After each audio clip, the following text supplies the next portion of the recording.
like to thank everyone for joining the call. And this is the public lecture of the Afghan Research Initiative, on a monthly public lecture. And we will, this is going to be the last one for the summer. We will resume the public lectures in September. And very pleased to have a speaker, Rahmatullah Pashtoon, who is going to be speaking on empowering Afghan women, determinants and impacts of female entrepreneurship in Kandahar. And this is based on a survey that he did, and it will be very interesting to hear the lecture because we'll have information that is based on some empirical evidence. Rahmatullah is an assistant professor in the Faculty of Economics at Kandahar University, and he's just about finished a PhD in economics from the International Islamic University, Malaysia. He served as a consultant to national and international NGOs, including USAID and World Bank. He's focused on agribusiness value chain management, micro, small, and medium enterprise development. And he's actually quite a prolific author with over a dozen peer-reviewed journals. To add to his qualifications is that he is speaking from Afghanistan, where he is working at this time. Rahmatullah, please. Thank you so much, Professor Baran. Thank you so much. Before starting the session, let me share my screen if the host has provided me the allowance to share the screen. How to share screen?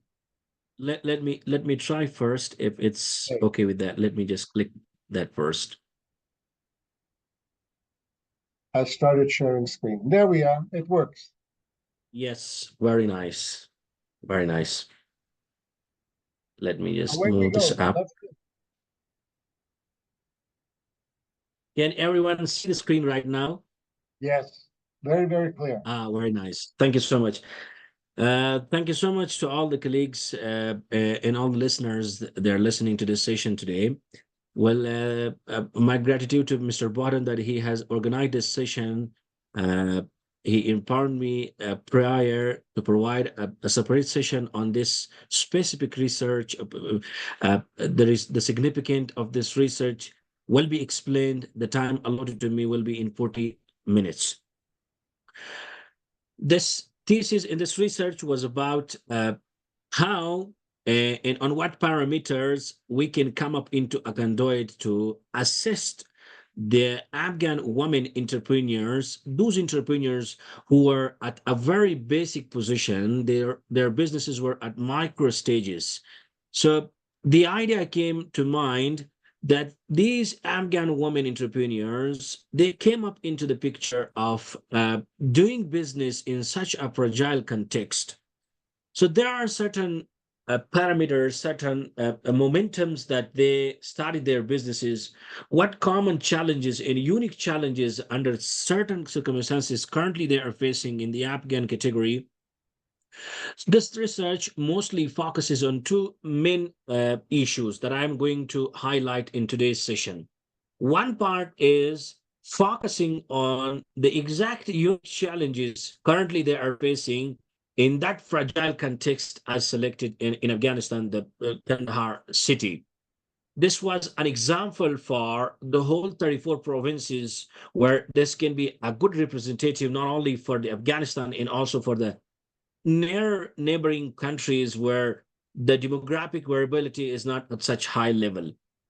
The second page we have with this research was that what were those determinants that they tried to came up and they made them to become entrepreneurs in such a fragile context, and they became a source of engine for economy, for local economy, for the community, and also for the household decision making. So for that, two main major things which we found out in the gaps of the literature review was that, yes, absolutely, they are doing their businesses, most probably at a very basic level, but still there are things that needs to understand what these determinants of these entrepreneurial factors impact the business performances of their own businesses. So the word that I use, business performance, means both financial indicators and non-financial indicators of a business. So this is the whole agenda that I'm coming up and explain slowly, slide by slide. The whole agenda which we have is, I'll not explain the slide. So these are the contents which we have. One by one, I will focus in the 40 minutes span of the time. Coming up into the background, as you are all aware that since August 2021, after that, we in Afghanistan, we had a women's commerce chamber industry, AWCCI, where this agency, this organization was working in all 34 provinces. All the women run in women-owned businesses. They were registered with AWCCI. The statistics we had prior, that almost 54,000 informal companies were owned and operated by women in Afghanistan. But since August 2021, the certain research and reports we received that a catastrophe, not in terms of community development, there was also somehow the environment for specifically for growing such a business environment for women also shaken very severely in all 34 provinces of Afghanistan. So there was a hope that the business was growing up since until 2021. But after that, the purchasing power among the buyers and that potential for the motivation of these women entrepreneurs in the in all 34 provinces somehow shaken, and they were in a position that day by day they were losing the hopes, and most of the businesses were trying to close down and shut up. So with that, uh, before that, as we understand, the Afghan economy is mostly focused, they were focused on the foreign aid. The aid was coming to them. Such type of development projects were not at a very good position in a concrete level that the supports were coming up to these businesses. Yes, absolutely. The support was there from certain types of INGOs and NGOs in various platforms, but those were not that much sustainable as they should be. So with that, what happened was that almost 40 to 60% of the statistics since August 2021, these businesses were closed down or their businesses came to a very narrow level. This is the idea we came up. What can policymakers do, or how this role of NGOs and INGOs or government assistance can push up and can come up into a position to help and assist a large number of community in Afghanistan that we have. As the population is already there, the statistics we have, 50% of the Afghan population consists of Afghan women. And they are people, they have the potential, they have unique skills, they have the capacity, and most of those 50% of the women category are young, and they are the artisans which we have here, they are involuntary unemployed at the moment. Those who are employed are not getting that much of the profitability. The productivity level of their businesses is not giving that much of the mark which we can where the businesses in other regional countries are getting.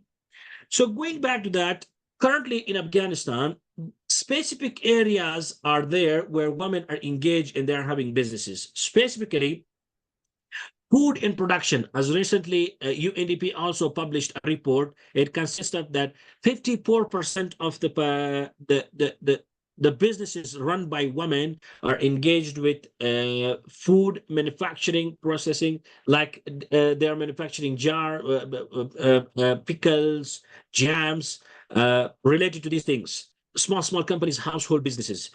And there are other categories as well. We have tailoring, also beauty and skincare, wool processing, silk production, and farm animals, kitchen gardening at a very basic level.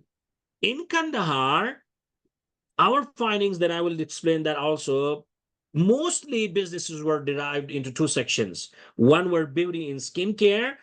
We call it beauty parlors, where locally they were having some businesses at home. So women were coming over there for the all those businesses related to beauty and skincare.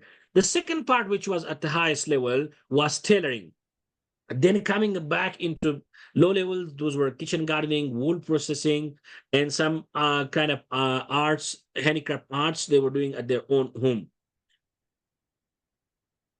Moving to the next slide, we found out specifically in Kandahar that there were certain grounds of two types of challenges which they were facing. One was common, where other provinces somehow, the researchers we found out were same, and also in the context of SAARC countries, where the demographic variability is somehow low, and the similarity is with the same as what we have in Afghanistan. So those were somehow same, but there were also certain other unique challenges related to the Afghan category in such fragile context in Kandahar city. As you can see the screen, financial problems, that was the biggest challenge in Afghanistan, specifically in Kandahar. We do not have that kind of unified and a proper official platform where FIs, financial institutions, provide a financial loan to such type of micro enterprises so they can gain up that for running and growing their and expanding their businesses. Next thing which we have is, despite such 20 years assistance from foreign aid came to Afghanistan, until now, there is no that dire momentum where they have attained their expertise, knowledge, both in soft and hard, to run their businesses. The Afghan women business owners, they are still lacking in having proper understanding of how to run a business professionally. They still have that idea of what their business should be, running it very traditionally, making a very small size of market for themselves, and just focusing on a very few of the customers and suppliers. That's enough. And we cannot call a business like that. That's the thing that we came up into this picture to help the policymakers, to help the government, and to help the NGOs and NGOs, that which of the parameters need to be taken that should bring up and tackle down all these challenges that despite the 20 years assistance were provided to Afghanistan specifically for these businesses. So now I'm coming to those unique challenges. The first thing which we found in Kandahar was the fear of failure. This is a very dramatic challenge that the Afghan women in Kandahar are facing. When you give a chance to a woman to start a business, suddenly the idea comes to the mind that how I can run the business, I don't have that courage to run the business. So that pull factors are not there to ignite the inside momentum of that woman, where she has an idea but she does not have the courage to start a business. That's a very biggest challenge currently at the moment the business those women entrepreneurs are having in their mind. Second thing which we face is that there is very poor infrastructure in Kandahar city, specifically allotted for these women-run businesses. At the moment, to be frank, such positive support is not shown to them, or tangible support shown to them, so that they can fall off those tangible supports, or at least they can tackle down the problems currently they are facing at the moment. Next thing which we found out was in Kandahar, the lake up network is very at a very basic position. If you go to a street, ask a beauty parlor working at their home, she does not have the information from the second street, and she is not linked with that woman, how their business is, how her business is, and how we can catch up together and what we can do it to expand our business. So I don't know, this is because of no kind of positive momentum among them, or there's no any kind of good connectivity or such platforms they can that make them bring up together and sit together and share their ideas. As like good example we have is entrepreneurship camps. Unfortunately, in the whole southern city, we do not have any entrepreneurship camps or business hubs that can connect up all these women entrepreneurs at a very small scale. We in fact found certain problems that were the core parts of this thesis in this research. The first important thing is that we understand that the Afghan women, they contributed a lot to the rural community and to the urban community and to the household community. This is very much important thing. So they are contributing to the household economy and society through such type of basic interventions of entrepreneurship activities. We understand that one woman entrepreneur, through our research analysis, can reduce the poverty level up to 20% based on understanding of the local economy at that local position. So helping of these women entrepreneurs can bring off a cycle of positive changes in very small level, and that can lead to local economy development and then to national economy development. And there will be a very low level of involuntary unemployment position in terms of women engagement in business activities and participation of women in the development in economic development. Next problem we found was that, yes, absolutely, NGOs came in Afghanistan. They assisted these businesses for the complete 20 years in different shapes, in different formats, in different policy schemes. But until now, still the problem is the same. They have the machineries and they were trained. I don't know where the problem was. So that is the thing that we need to understand, to work on specifically on those specific areas where those determinants are and at which part of the business performance it has a positive impact. So the policymakers need to focus on those specific parameters to assess them accordingly and timely. Next thing which we understand is Kandahar. Why we select that? Because of the strategic importance, as this is the second largest city in Afghanistan. And as per the financial capital, this is also the second largest in Afghanistan. As per the population, this is also the second largest in Afghanistan. As per the cross-border trading, it has 2 cross-border trading. This is a commercial hub in Afghanistan. This is an agricultural hub in Afghanistan. So from all the perspectives we understand, Kandahar was a position where we need to focus on that. So we took a cluster of Kandahar and represented it to the whole 34 provinces of Afghanistan. So this was another a problem. We understand that such fragile context, and it was a very much war ravaged place since 40 years. And the good part is that as the history of Kandahar is related to mostly to trade and commerce, so that is not only focusing on male side, the women category also has that potential.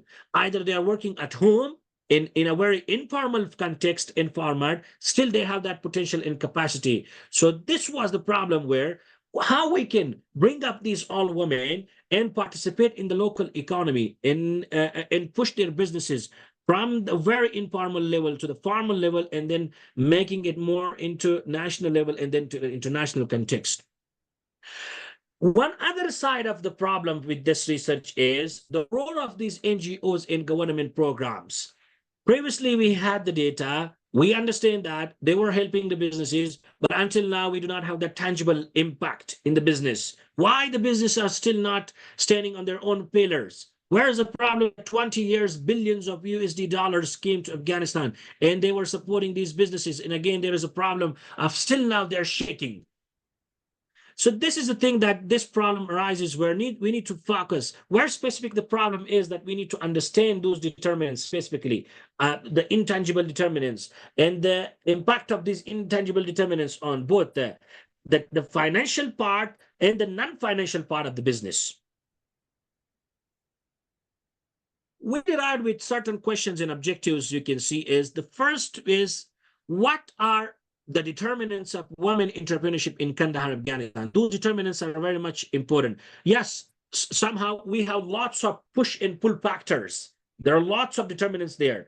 But as per our understanding, as per our local based understanding with the businesses, so there were certain types of determinants identified, and it was measured based on certain statistical parameters to understand what those determinants are and which determinants were mostly significant. And also the second part of the research was to understand the significant impact of these determinants on the business performance of these women-led businesses in Kandahar, Afghanistan. So yes, in the business performance, I'm talking both on financial parameters. Four independent variables were there, and also on the intangible, that is the non-financial parameters or indicators that were also fully together taken in that. So we will come up to those determinants in the next slides. The objectives, as I said, the first important thing was for us the determinants. The second important thing was the impacts of those determinants on the business performance. And the third objective, which, as I explained in the previous slide, is the impact of these support programs that the government, NGOs, and INGOs had done it in Afghanistan, and what is the impact of that. The slight space was also given for this after or post August 2021 as well. So what is the current situation that currently, yes, we have currently businesses are working with these women run businesses, banks are open, financial institutions are open, government is also somehow providing the assistance. INGOs are coming in one context or another. They're also somehow providing the assistance. But again, I'm coming, what is the position of these support programs and how they are impacting these businesses? So that is the third objective of this thesis in study that is under the focus. As I explained previously, that why I did this study and what is the significance of this study, the first important thing is that in such a fragile context, in the Afghan category, most of the literature, most of the research papers, if you check on, we rarely you can find researches that mostly focuses on the impact of these determinants and also the support programs specifically on the business performances of the businesses, which is quite a good source of understanding for the policymakers so that they cannot push all the money in assistance on journalistic purpose. So there will be a specific area, which area of the business needs to be focused properly so that they can be sustainable, and where that business can uh, uh, uh, uh, catch up all other involuntary unemployed women in the society and link up with these businesses. So most of the rural community and urban community with that women category will come up into the market and they will have business in their jobs. Next thing what we focus is that it provides a good source for the national policy makers and also NGOs and other organizations we have in Afghanistan, the USAID, the World Bank, the United Nations organizations, the UN Women, UNDP. They will easily understand what specific challenge and problem in Afghanistan in such fragile context areas related to women entrepreneurs have. So there are many other significance of the study also we have. So I'll not focus more deeply in that. So we will go to the core parts of the thesis and we will focus on that. As I explained that there are certain scope of the study is that the first important thing we select Kandahar is because of the economic relevance. As per the World Bank 2022 report, Kandahar comes in the second category as compared to the whole 34 provinces in terms of financial capital. The money, the business, the financial hub, and also the national GDP, the national income, per capita income, the illicit economical transactions in Kandahar, as we have Helmand, we have Nimroz, we have Zabul. So the statistics are there. Mostly the businesses were happening here at this place. We have cross-border trade area as well to Spinball back to Pakistan, to Iran. This is also linked at this place. About a strategic location, as I told already, this is an agricultural land as well. The first services of that is we have export connectivity with Pakistan. We have export connectivity with Iran. We have the capacity of export connectivity with South Central Asian countries as well. As this way, this is the place where from this the materials are shifting back to west side and also to the south side and also to the east side. There is a diverse population in Kandahar. it comes under second category after Kabul in the whole 34 provinces of Afghanistan. So this is there are certain other issues as well that we selected Kandahar and we focused on Kandahar to understand that those parameters and determinants related to women entrepreneurs. So I will not deeply go in the literature review because they were written in almost more than 300 pages. So I'll just only discuss what important things we had. So the important thing is that we focused specifically the women entrepreneurship in Afghanistan. What is the current condition of women entrepreneurship in Afghanistan? We also give some relevance to Kandahar. And after that, we have given some relevance to neighboring countries, what differences we can see in the neighboring countries. We also provided some economic perspectives of women entrepreneurship in relations to the theory of economics, the Skymterian's theory of economics related to entrepreneurship, the Krisner's theory of entrepreneurship related in terms of economics. So the economic growth, the women's participation in the economic development, those were the main areas of study in the literature review that I focused on that. So I will not discuss more deeply on this section. So these are the main and main outlines that were discussed thoroughly in the literature review. There are certain gaps in the literature we found out, and I highlighted here a few of them. I will just move on and then quickly. The first very much important thing was that in the literature, there were very rare studies where the study focuses mostly on the business performance of women entrepreneurships. So that was the first idea came to my mind, that to fill up this gap in the literature and in the academia and in the knowledge related to entrepreneurship, there needs to be a research that specifically focuses and link of these determinants and these factors that influence the business performance in relation to financial matters and non-financial matters of a business.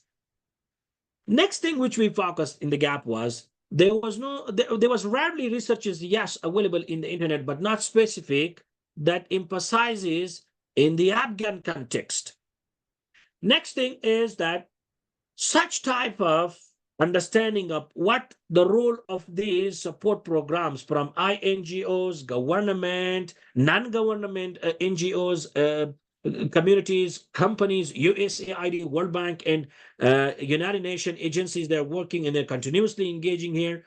So this research came up into a position that understands what the impact of these support programs would be on the financial performance of these micro small enterprises led by women.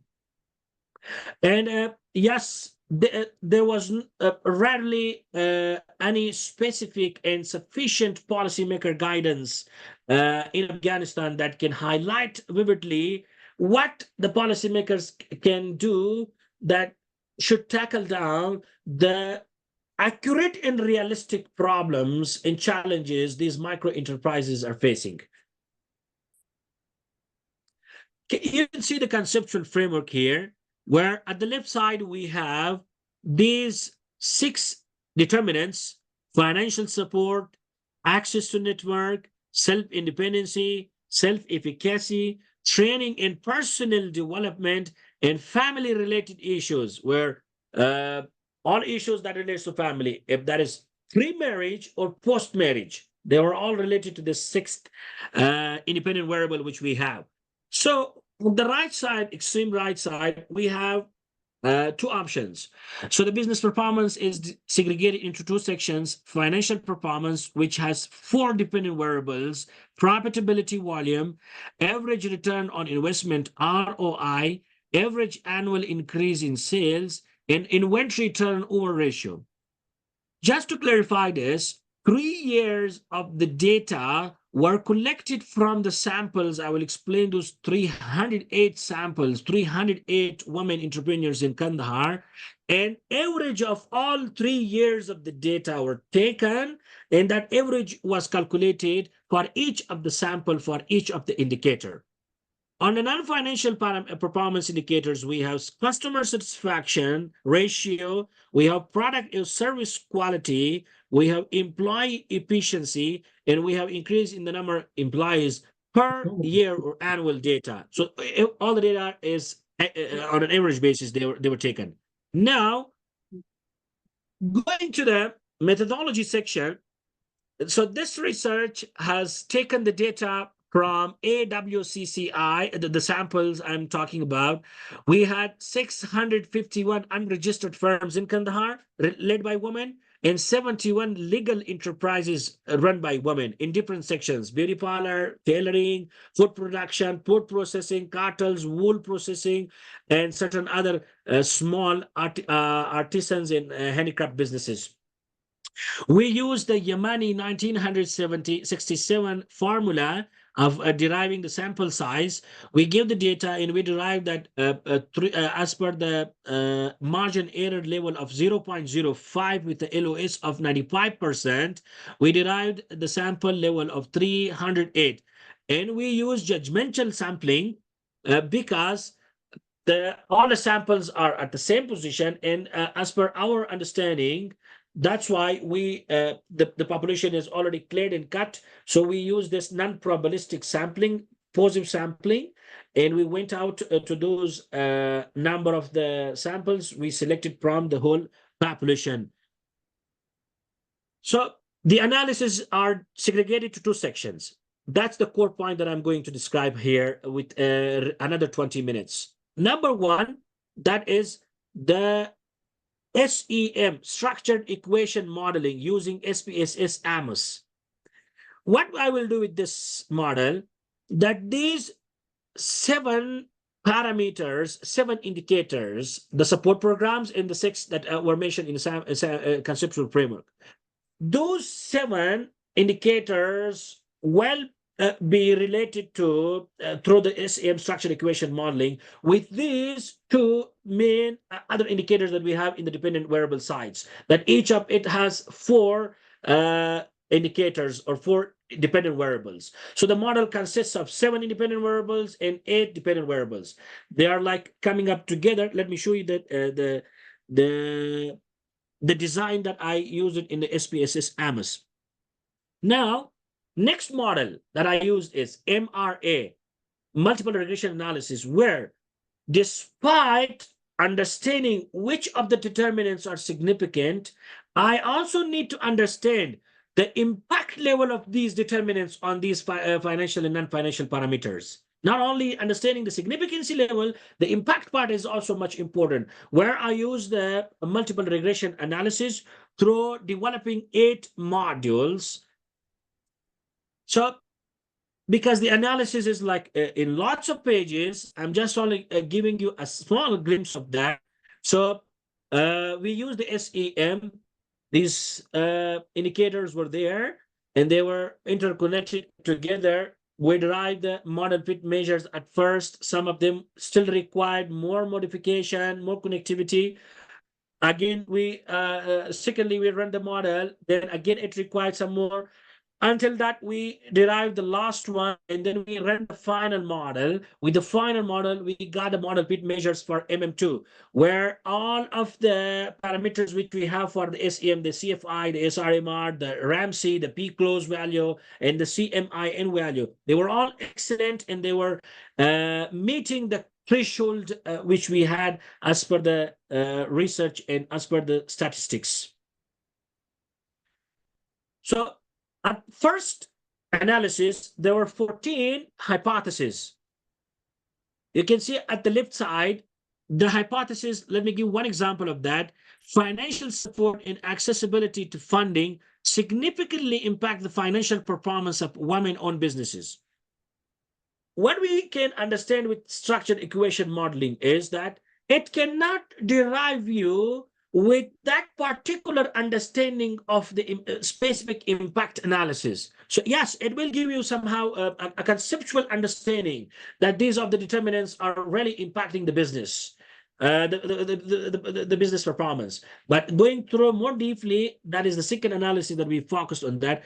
So out of all these seven uh, parameters, we understand that self-independency and self-efficacy, they were not significantly impacting the business performance of these women-led businesses run by women, both in financial indicators and also in non-financial performance indicators.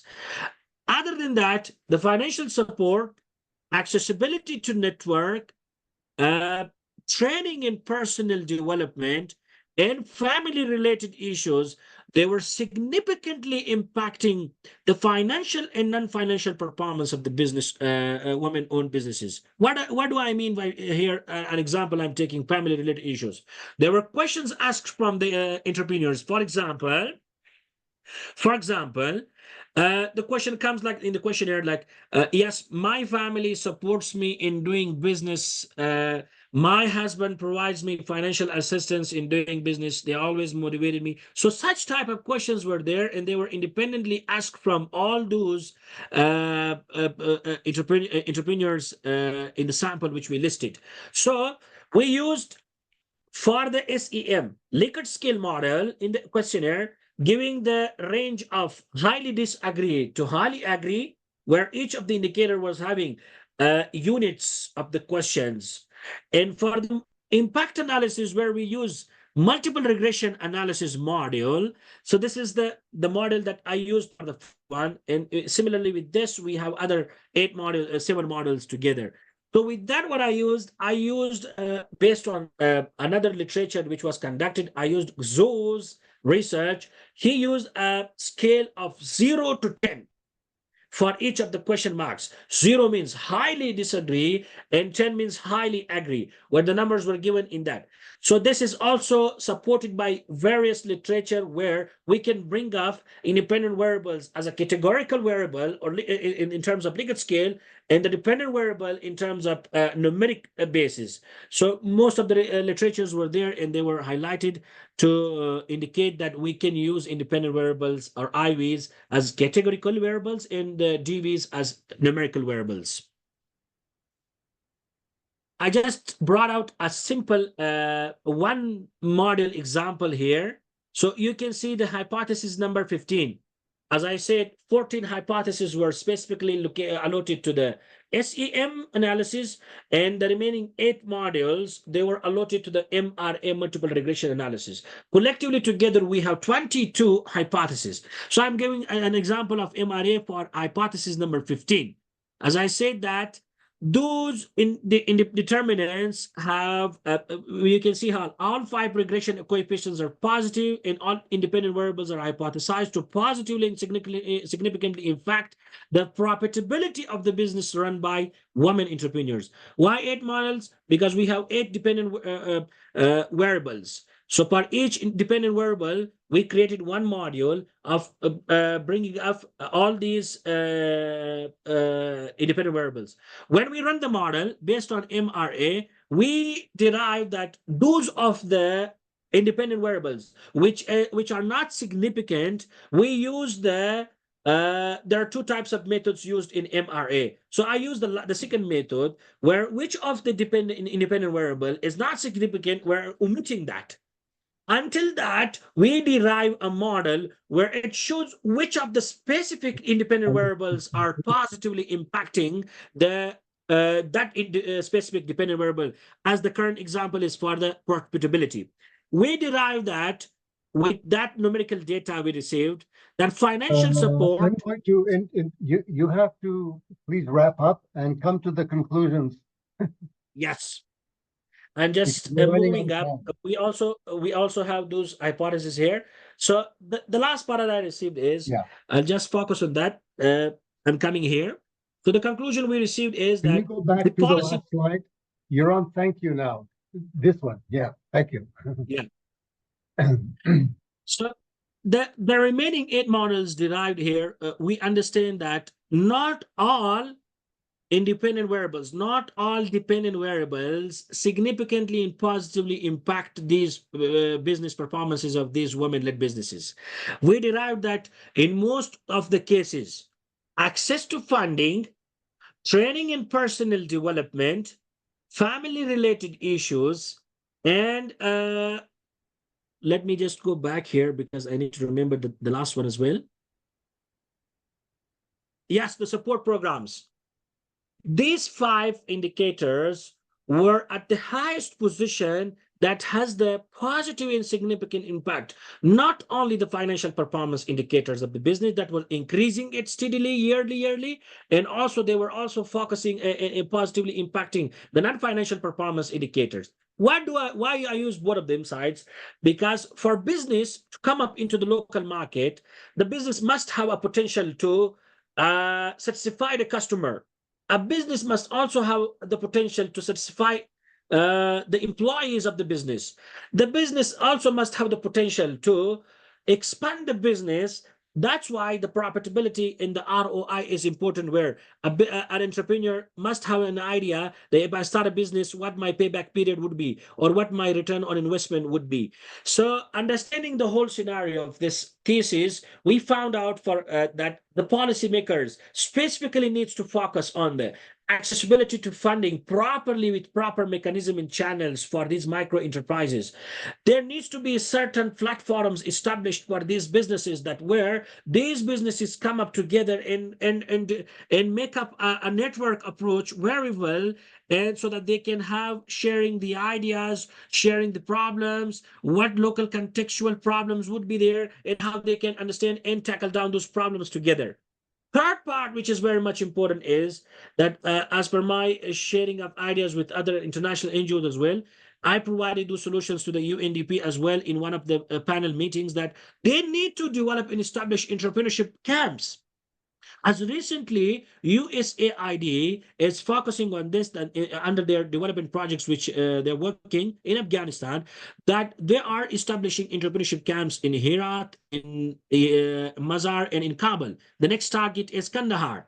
Why they're doing these things? Because of the ideas they brought out with these researchers, that now is a position that we need to tangibly put changes positively, where the businesses, micro businesses, become stand on their own pillars, and they need to become sustained in their businesses, and they need to have the notion of how to expand the businesses, and they need to have the notion to come up into from local market to the national market.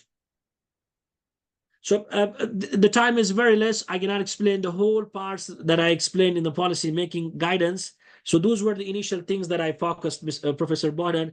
And apologies that I took lots of time ahead of my time limits of 40 minutes.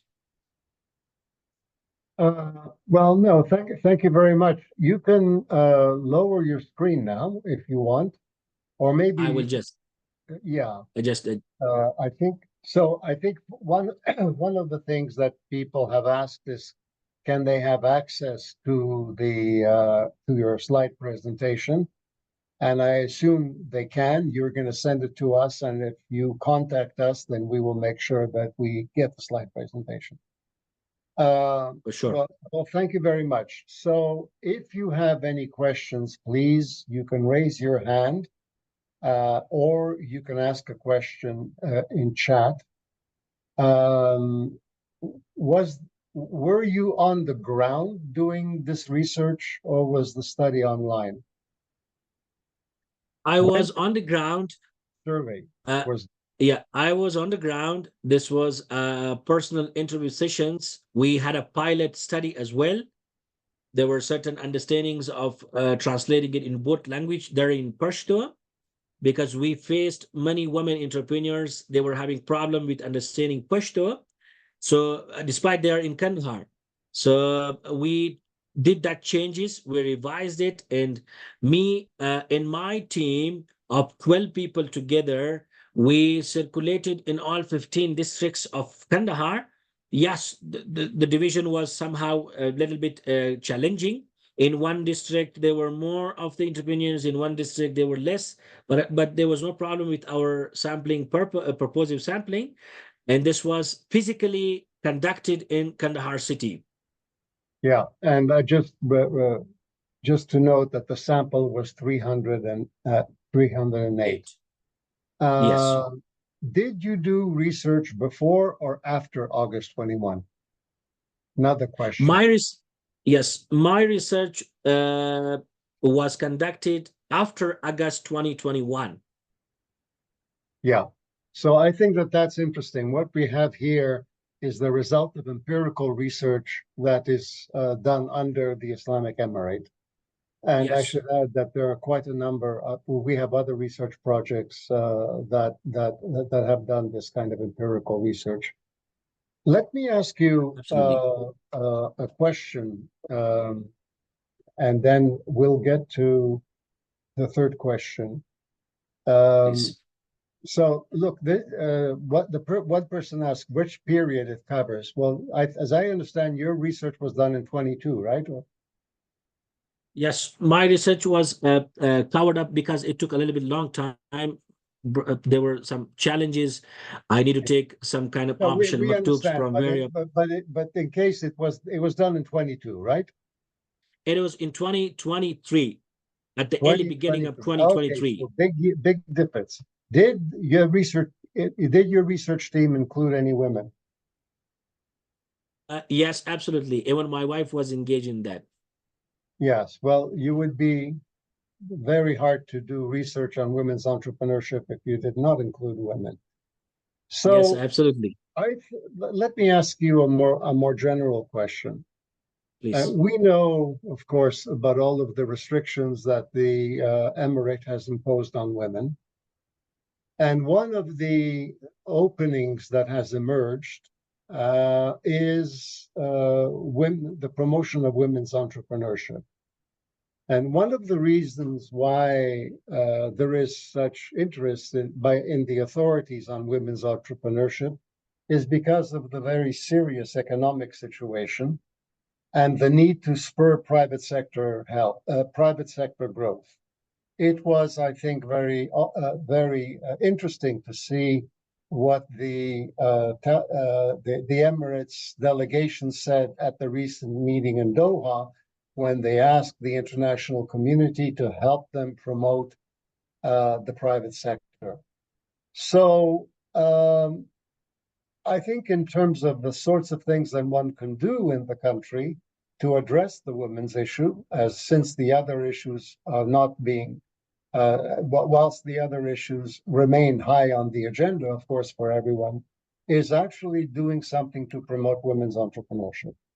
Can you give any positive examples of specific programs that have promoted entrepreneurship with any success? From what I also understand is that because of so many women have lost employment, they have tried to open up shops and this kind of stuff. But with the purchasing power being what it is, that's a difficulty. So the other thing, is it true that there was some effort in Kandahar to establish, or is it in Herat to establish a sort of center to promote women's entrepreneurship, especially for export? So talk about specific things that are happening now in terms of promoting women's entrepreneurship and livelihoods. Thank you so much, Professor Borden. I will segregate the questions into three parts. The first part is the scenario currently we face in Afghanistan. The second question, I will allude to the what are the current specific schemes being provided by certain international NGOs in government. And the third thing is the progress parameters at the moment we have. At the moment in Afghanistan, yes, challenges are there at various perspectives, but related to the promotion of these businesses, the Emirates are helping a lot and they're providing assistance, but they have some criteria that needs to be focused and need to be followed up accordingly. The criteria are in a way that, yes, currently expos, business expos, shows, trade shows, act fairs, They are totally allowed. Not only USAID programs in Afghanistan are focusing, the AVCP, the AVCL, the ASIBA program currently, which is going on, they are providing these kind of sessions for both male-owned businesses and also for women-run businesses. They are coming up together. They're having their own places, but with certain parameters they are just giving. So it is not like what we can say. It's opened up to all the things that was priorly, but still they have that notions to promote these businesses. Number one. Number second, at the moment, UN Women in Afghanistan, USAID has two main programs specifically for the development projects that are focusing both on these businesses. One is AVCP Afghanistan Value Chains Program, and the second one is ASIBA. ASIBA is focusing on the export-oriented activities related to businesses, to the SMEs that are women or male-owned businesses. One important initiative, ASIBA project from the USAID, they have started in Afghanistan in 2019, is BRI, Business Research Initiative, Recovery Initiative, sorry, Business Recovery Initiative. There is an organization called Zamir Foundation. What it does, the USAID provided financial capital to Zamir Foundation, and Zamir Foundation through ASIBA project is finding out those micro small enterprises run by women and men to support them financially through Qarzul Hasan. Before the scenario was different. As now under the Emirates, because Emirates is not allowing the riba, the interest loan, that is why BRI came up into a position that they need to change the policy. That is, now it's Qarzul Hasan. It's an advances. What is the condition of that? So if a business is selected based on the selection criteria, any of the women business, for example, for 100,000 USD dollar, the Zamir Foundation will provide the loan through bank to that targeted company for a complete 2-year period. There will be no interest. There will be nothing at all. The business is using this money for expanding the business, for running the business. After 2-year period, the company with proper justifications will submit the amount of 100,000 USD dollar to the Zamir Foundation. Yes, now, the surprising thing is that sometimes when the business is not in that position to repay that 100,000 USD dollar, USAID has that capacity to assist based on proper justifications and documentations to assist the firm to again extend the period of time. So this is one example. The second example comes from the EVCP Afghanistan Value Chains Program in all 34 provinces. They are now focusing on how in all Afghanistan, businesses of women related to horticulture, agriculture, and livestock, and how they can be economically sustainable based on the market system development approach, MSD, they are using.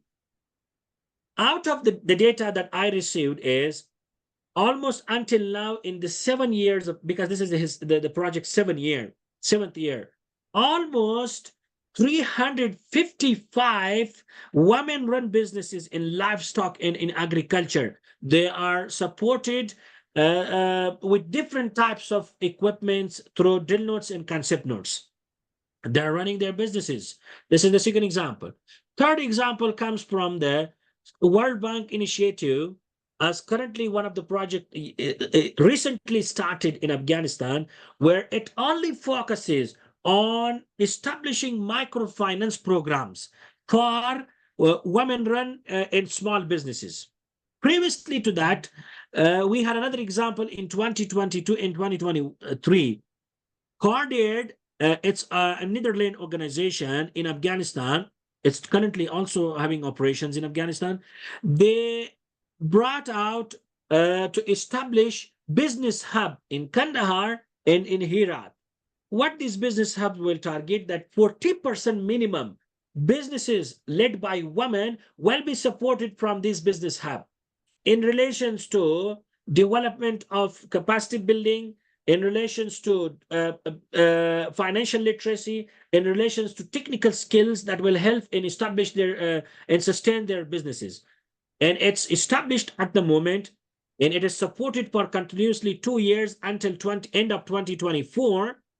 The money is given by the European Union, and businesses are linked with this business hub.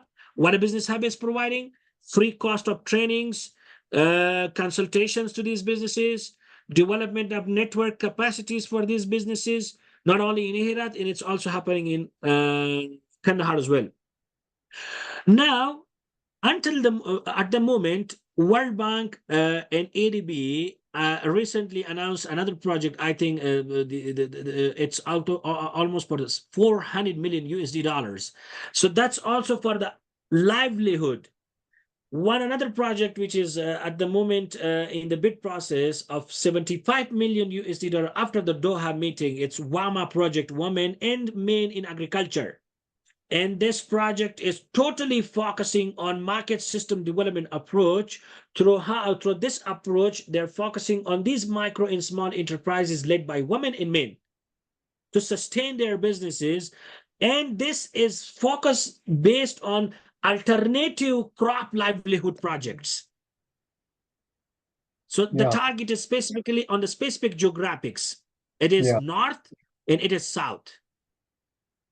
Okay, of course, given the state of the economy and the suppression of demand, or demand, the demand side isn't. I mean, the demand side isn't all that great. Sort of all businesses are having a difficulty. Let me ask you perhaps another question, and if anybody else has questions, please let us know.